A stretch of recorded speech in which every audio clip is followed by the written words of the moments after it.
ചേന്നമംഗലം കൂട്ടക്കൊലപാതകം മനുഷ്യ മനസാക്ഷിയെ ഞെട്ടിച്ച നമുക്കാർക്കും ഒരിക്കലും മറക്കാൻ പറ്റാത്ത ഒരു സംഭവം. ഋതു ജയൻ്റെ ക്രൂരതയിൽ ഒരു കുടുംബത്തിലെ 3 പേരുടെ ജീവൻ പൊലിഞ്ഞ സംഭവം. ഋതു ജയൻ്റെ ആക്രമണത്തിൽ ഗുരുതരമായ പരിക്കേറ്റ് ഏകദേശം 3.5 മാസത്തോളം ആശുപത്രിയിൽ ചികിത്സയിലായിരുന്ന വിനീഷയുടെ ഭർത്താവ് ജിതിൻ കഴിഞ്ഞ ദിവസമാണ് ആശുപത്രി വിട്ടത്. ജിതിനാണ് ഇപ്പോൾ മാതൃഭൂമി ന്യൂസിന് ഒപ്പം ചേരുന്നത്. താങ്കൾ കടന്നു പോകുന്ന ഒരു മാനസികാവസ്ഥ നമുക്ക് അറിയാവുന്നതാണ്. ഇപ്പോഴത്തെ ആരോഗ്യാവസ്ഥ എങ്ങനെയാണ്? ആരോഗ്യാവസ്ഥ ഇപ്പോൾ നിങ്ങൾ കാണില്ലേ, നടക്കാനുള്ള സഹായം വേണം.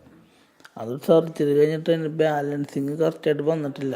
അതിന് മുമ്പ് മുട്ട ഇങ്ങനെ ബാക്കോട്ട് വെച്ച് നടന്നിരുന്നത് ഈ കാലിന്. അത് പിന്നെ കാലക്രമേണ ഈ കാല് ഇവിടെ ഇങ്ങനെ ബെൻഡായി പോകുമെന്ന് പറയും. അങ്ങനെയാണ് ഞരമ്പിൻ്റെ അവിടെ ഒരു സർജറി ചെയ്തത്. കുഴപ്പമില്ല, എല്ലാം ശരിയാവുമെന്ന് വിചാരിക്കണം.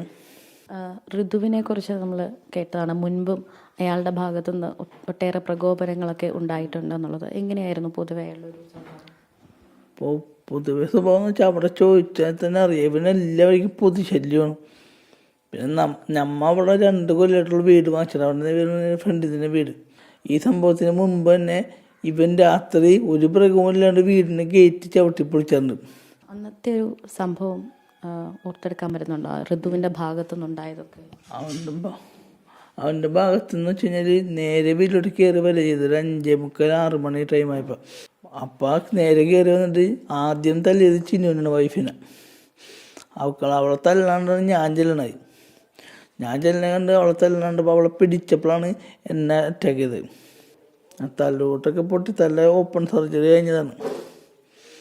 പിന്നെ പിള്ളേരുടെ പഠിത്തം ഭാവിയാണ് ആകെ. ഇപ്പോൾ നമുക്ക് ഇതായിട്ട് 2 പെൺപിള്ളേരാണ്. ഒരാൾ 7ാം ക്ലാസ്സിലും ഒരാൾ 2ലും ആയിട്ടുള്ളൂ. അവരുടെ കാലം ആലോചിച്ചിരിക്കുന്ന നല്ല ടെൻഷനുണ്ട്. പരമാവധി ഋതുവിന് എത്രത്തോളം ശിക്ഷ കിട്ടണമെന്നാണ്? പരമാവധി ഇപ്പോഴത്തെ ഇത് വെച്ചിട്ട് തൂക്കിക്കൊല്ലുമെന്ന് ഞാൻ പറയുള്ളൂ. കാരണം അങ്ങനത്തെ ചെയ്താണ് ചെയ്തേക്കണം. ഇപ്പം ഞാൻ മാത്രം മരിച്ചുപോകണമെങ്കിൽ എനിക്ക് കുഴപ്പമുണ്ടാവുന്നില്ല.